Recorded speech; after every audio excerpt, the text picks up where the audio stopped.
तर दुसरीकडे 960 कोटी रुपयांचा मालमत्ता कर भरूनही पिंपरी चिंचवडकरांनाही खड्ड्यातून जीव मुठीत धरून प्रवास करावा लागतोय।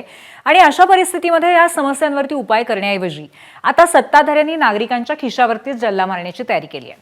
शहरामध्ये पुन्हा एकदा पे अँड पार्क पॉलिसी राबवण्याचा घाट पिंपरी चिंचवड महापालिकेने घातलाय। स्थायी समितीने या प्रस्तावाला मंजुरी दिली आहे। त्यानुसार शहरातील 350 किलोमीटर रस्त्यांवरती 3 भागांमध्ये पे अँड पार्कचे दर वाढवण्यात आलेत।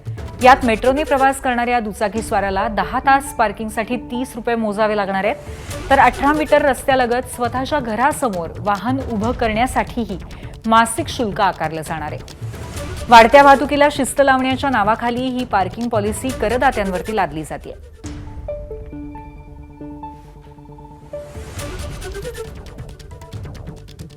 त्याच्यामध्ये 5 रुपये टू व्हीलर आणि 10 रुपये फोर व्हीलर आणि एका रस्त्याला तशा पद्धतीने आपण आकारतोय।